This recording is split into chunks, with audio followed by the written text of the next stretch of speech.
Dan PKS siap untuk bersikap negarawan dengan berbagai mitra dialog tadi. Selamat siang Tribuners, bersama saya Tria Wulandari. Inilah update berita terkini yang dilaporkan langsung reporter Tribun Network dari lapangan.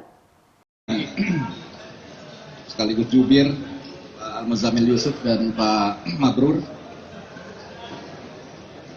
serta teman-teman pers yang saya hormati, saya banggakan.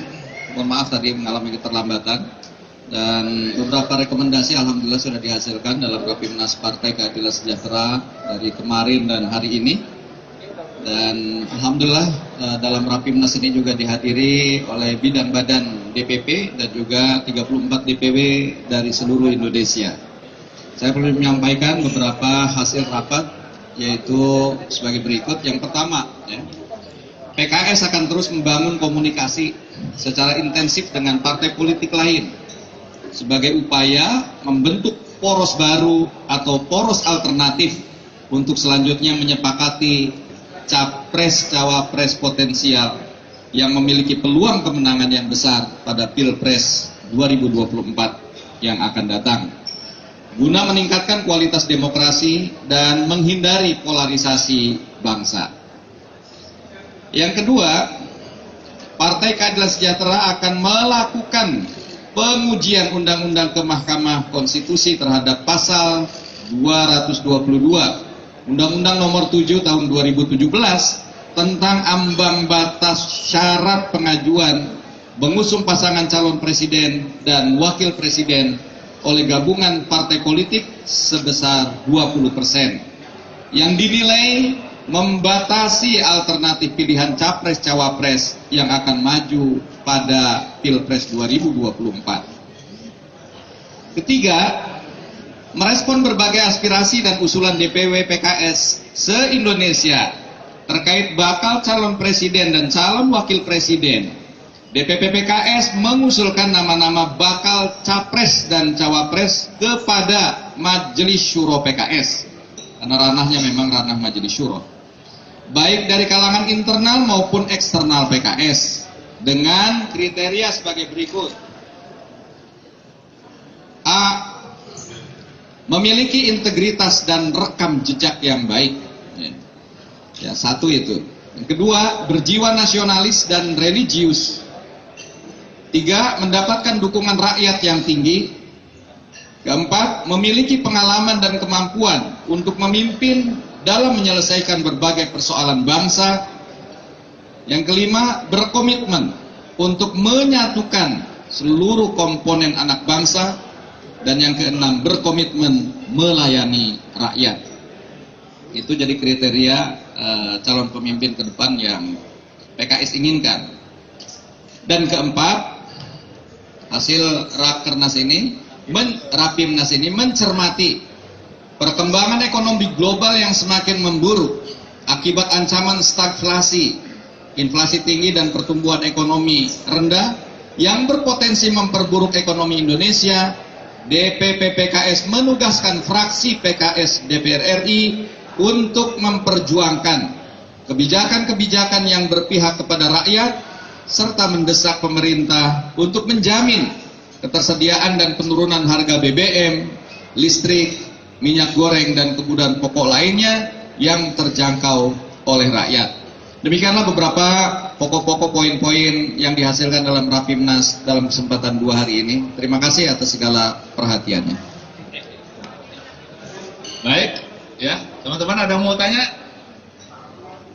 Jadi nama-nama yang direkomendasikan ke Majelis Syuro siapa saja Pak tadi mungkin Dari Metro ya? Oh ya, siap.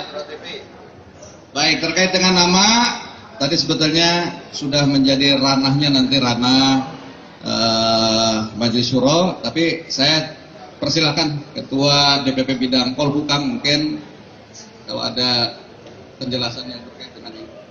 Baik, terima kasih teman-teman media yang telah sabar menanti. Ya. Jadi Rapimnas kita tadi memang kita menampung masukan-masukan dari bawah, merekam semua aspirasi seluruh provinsi dan sudah kita kumpulkan, sudah kita siapkan. Lalu kedua, dalam dialog di dalam tadi juga teman-teman mendesak kembali bahwa karena PKS pada waktu pembahasan undang-undang Pilpres 2016-2017 termasuk pihak yang menolak presidensial threshold 20%, maka salah satu yang disepakati juga selain nama-nama itu masuk adalah kita ingin memperjuangkan pada presidensial threshold 0%, sehingga kita punya keleluasaan untuk mengusulkan nama-nama yang kita sepakati tadi. Namun manakala itu terkendala dan sampai hari ini presidensial threshold itu masih 20%, maka tadi dalam pembicaraan diskusi di dalam bahwa PKS akan mendahulukan dialog dari hati ke hati dengan berbagai pimpinan partai, termasuk besok kita akan bertemu dengan, dan PKS siap untuk bersikap negarawan dengan berbagai mitra dialog tadi. Tokoh-tokohnya saya kira sudah terekam di publik. Kenapa jumlah kursi ini kami dahulukan untuk dibicarakan?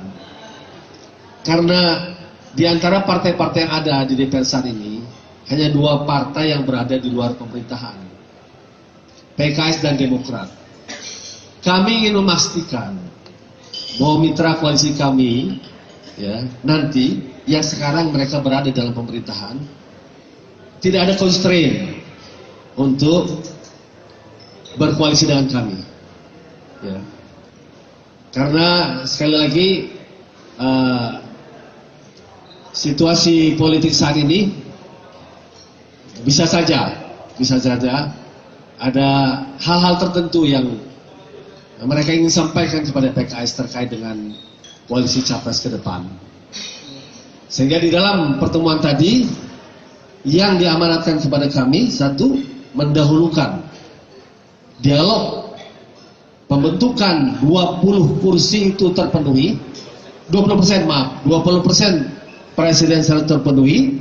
Adapun nama-namanya yang sudah terkumpul tadi memang akan kami serahkan ke Maju Syuro karena ranahnya Maju Syuro. Tetapi tokoh-tokoh itu saya kira sudah terekam oleh teman-teman di publik, sudah terekam dalam milad PKS sangat menghormati berbagai pihak. Itulah kebijakannya, sehingga pada siang hari ini nama-nama itu sementara belum kita ungkap ke publik. Begitu 20% presiden threshold itu terpenuhi, saya kira teman-teman akan melihat. Karena sekali lagi 20% itu harus kesepakatan semua pihak. Apapun yang PKS umumkan nama-nama, tidak mungkin nama-nama itu akan terelisir kalau tidak disepakati dengan minimal dua partai lainnya dalam koalisi. Karena disitulah sikap negarawan. Oleh karena itu kami sangat menghimbau dan juga mengapresiasi sikap berbagai partai yang mau koalisi nanti dengan sikap kenegarawan yang sama untuk memilih pemimpin terbaik yang memungkinkan kita meraih kemenangan pada Pilpres 2024.